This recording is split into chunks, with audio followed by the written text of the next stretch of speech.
إيه هو التسويق؟ التسويق هو علم رائع بنمارسه كل يوم في حياتنا بدون ما نحس بكده، ولما هتتعمق فيه شوية هتكتشف إنك محتاج التسويق في كل يوم في حياتك. أنت لما بتتكلم كويس مع الناس أو بتلبس حلو أو بتطور نفسك في أي مجال من مجالات الحياة، فأنت كده تكتسب ميزة تنافسية بتنافس بيها، ودي مهارة تسويقية بتستخدمها علشان تسوق لنفسك. لما بتتكلم أو بتتعامل مع الناس، يا ترى بتكلمهم كلهم بطريقة واحدة أو أسلوب واحد؟ لأ طبعا.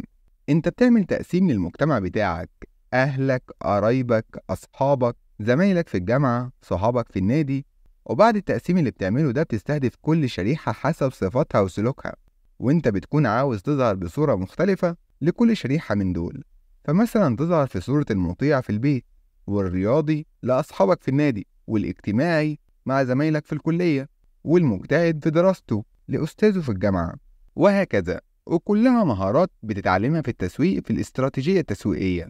حتى لما بتيجي تدور على شغل بتدور الأول على احتياجات الشركات والسوق، وبجانب ده بتعمل لنفسك تحليل داخلي، وعلى أساس المعلومات اللي بتلاقيها عن السوق وعن نفسك بتطور نفسك وتحط سعر مرتب متوقع المفروض تاخده من الشركات دي، وبتحاول تعمل لنفسك دعاية علشان الشركات تشوفك وتختارك عن غيرك.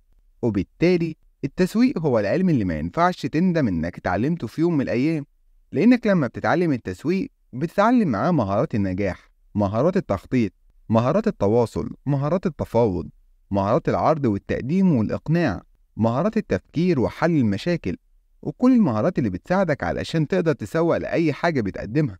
وللأسف التسويق دخل بلادنا متأخر، ولما دخل كنا ما بين طرفين متناقضين كرهونا في التسويق. طرف بيعلمك التسويق على إنه علم نظري وشوية تعريفات ونظريات بتتحفظ، وطرف تاني هو الشركات اللي مش فاهمة أو مستوعبة دور التسويق، وبتشوفه يا إما بيع أو مجرد إعلان، وبتطبقه بفهلوة بعيد كل البعد عن التسويق بمفهومه الواسع الشامل المبدع اللي مليان أفكار ودراسة وتخطيط. أولا التسويق مستحيل يبقى ولا عمره كان علم نظري، لأن ببساطة علم التسويق اتحط في الكتب لما خبراء التسويق واللي بيكتبوا فيه لقوا إن الشركات عملت حاجات ساعدتها علشان تكون ناجحة وتحقق مبيعات وأرباح ونصيب سوقي وحب من الناس كبير، فجمعوا الأفكار والاستراتيجيات اللي تبعتها الشركات ديت وعملوها في علم سهل بسيط شيق وممتع جدا اسمه التسويق، كله حالات وأفكار. يعني باختصار اللي حصل إن التسويق حاجة عملي ناجحة جدا، خبراء التسويق حطوها لنا في الكتب والمحاضرات علشان نستفيد منها، وتختصر علينا الوقت والمجهود اللي هنعمله علشان نجيب الأفكار والاستراتيجيات الناجحة دي.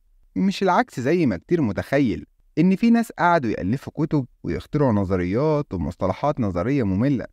الحاجة التانية إن التسويق مش هو البيع، ولا هو الإعلان، ولا هو مكالمة بيع العميل، أو إنك تعمل صفحة على الفيسبوك عليها صورة المنتج بتاعك. كل دي أشكال تسويقية، لكن التسويق مش هو الأشكال دي بس.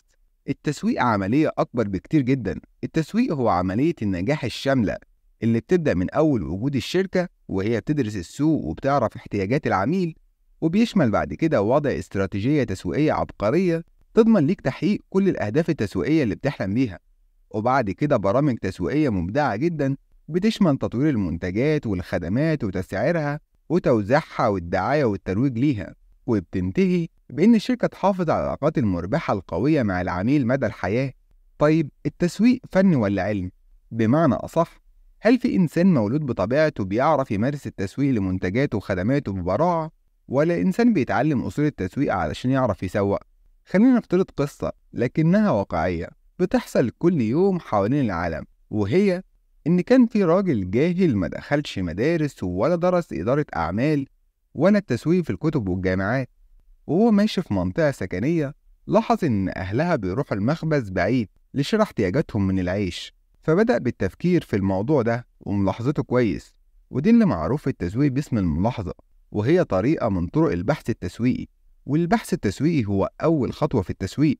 قرر الراجل الجاهل نظريا تطوير منتج يناسب احتياجات العملاء أهالي المنطقة السكنية، فكان بيشتري العيش من أماكن تصنيعه ويبيعه في المنطقة. لكنه لاحظ إن أهالي المنطقة مختلفين في المستوى، فمنهم اللي ساكنين رئيسيين طبقة ذات دخل عالي، ومنهم الموظفين والعاملين ودول دخلهم منخفض نسبيا، ومنهم حارس العقارات، ده دخلهم منخفض، ولأنه كان بيبيع في الشارع في الأول فاستبعد شريحة الساكنين الرئيسيين من خطته، وركز على توفير منتجه لشريحة العاملين وحارس العقارات وبسعر وجودة مناسبين. وعلشان يشجع المشترين والعملاء على الشراء أكتر، كان بيحدث باستمرار عروض البيعية ويخفض سعر الوحدة من المنتج في حالة شراء كميات. ولو اتبقى معاه اللي معرفش يبيعه في نهاية اليوم، ممكن يروح للعقارات مباشرة ويحاول إنه يبيع المنتج بتاعه بطريقة البيع الشخصي. وكده بتستمر قصة الراجل الجاهل اللي معرفش حاجة عن التسويق علشان يثبت لنا إن التسويق هو فن مش علم، لكنه في الحقيقة ما قدرش يثبت لنا كده 100%. وده لأن علم التسويق هدفه تنظيم الفن ده ووضعه في شكل علمي علشان يقدر يعالج أي حالة تعترض المسوق بشكل منظم ودقيق. وببساطة شديدة، لو كان عندك المقدرة والموهبة في التسويق، فالمهارة والموهبة ديت مش هتتم بدون صقلها بالعلم. ولو حسيت إنك مش عارف تلاقي الطرق المبدعة والمبتكرة في التسويق، فالحل موجود، اتعلم التسويق ومارسه باستمرار وهتبقى بارع فيه. خلينا بقى نتكلم عن الفرق ما بين التسويق والمصطلحات التانية. كتير من الناس لحد النهاردة مش عارفين يفرقوا ما بين التسويق ومصطلحات تانية تسويقية، لكن مش هي التسويق. وطبعا أشهر حالات اللخبطة ديت، التسويق هو البيع. ممكن يبقى البيع هدف من أهداف التسويق، وممكن يكون أداة من أدواته، لكن مستحيل يكون البيع هو التسويق أو التسويق هو البيع. دي نظرية غلط تماما، ما فيهاش أي قدر من الصحة، واللي دخلتها هي الشركات اللي بتشتغل بمنطق الفهلوة التسويقية، واللي بتكلمك تقولك في وظيفة تسويق متاحة في الشركة، تسألها علشان تتأكد تقولك بس انت عاوز تعرف بالظبط هي تسويق ولا بيع، ويكون الرد تعالى بس ما الاتنين واحد.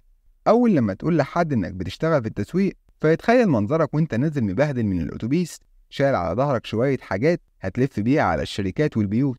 هي الناس كرهت التسويق من شوية. دلوقتي أنا هديك مثال بسيط يوضح لك الفرق ما بين التسويق والبيع. لو حاولت أقدم لك قلم مقابل سعر معين، العملية البسيطة ديت اسمها بيع.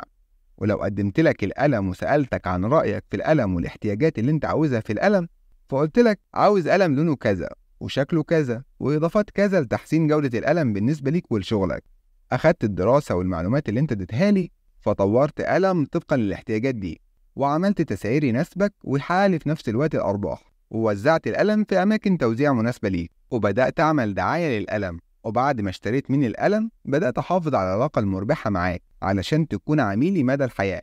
العملية دي كلها اسمها تسويق. والبيع مش علم وحش ولا يقلل من قيمة اللي بيشتغلوا، لكنه جزء بسيط جدا من التسويق والعملية التسويقية بمفهومها الشامل المتكامل اللي هتتعلمه في الكورس ده. التسويق ممكن نشوفه على إنه المخ اللي بيفكر ويخطط ويدرس ويدي تعليمات النجاح للشركة. أما البيع فهو عضلات بتنفذ كتير من أهداف التسويق والترويج بشكل خاص، زي إقناع الناس علشان يشتروا المنتج. خلينا في مثال قلم علشان نفهم شوية مصطلحات تسويقية مهمة جدا هتشوفها بالتفصيل في الكورس ده. اتفقنا إنك لما تدي القلم لشخص مقابل فلوس، دي عملية بيع بسيطة. ولما درست المستهدف من عملية الشراء وعرفت احتياجاته، فأنت عملت بحث سوقي، ماركت ريسيرش.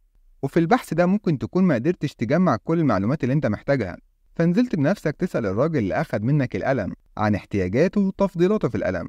الجهد المنظم ده اسمه البحث التسويقي، ماركتين ريسيرش.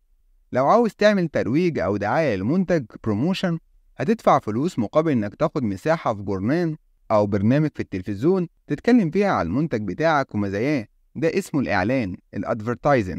أو لو ليك علاقات كويسة مع أصحاب الجورنال أو حد بيكتب مقالات فيه أو مقدم برنامج في التلفزيون، واتفقت معاهم يتكلموا عن المنتج بتاعك ومزاياه للناس من غير شكل إعلاني ومن غير مقابل مادي، يبقى كده أنت بتستخدم العلاقات العامة، البابليك ريليشنز، علشان تروج للمنتج.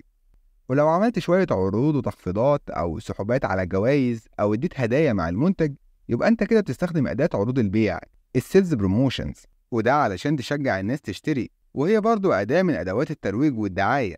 طيب خليت ناس عندك في شركة ينزلوا يقنعوا ويبيعوا القلم للراجل، ده اسمه بيع شخصي، personal selling، عملية البيع التقليدية.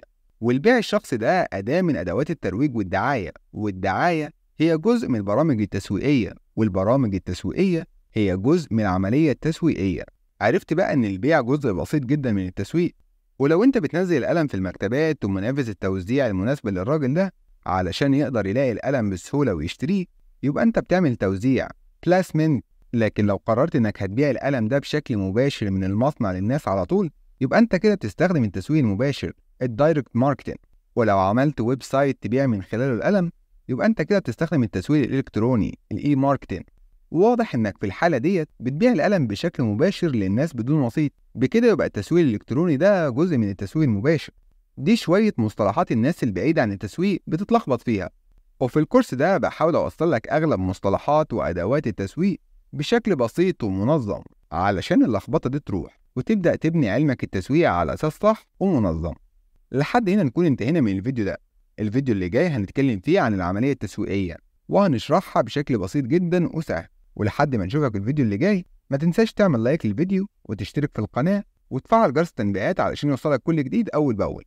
السلام عليكم.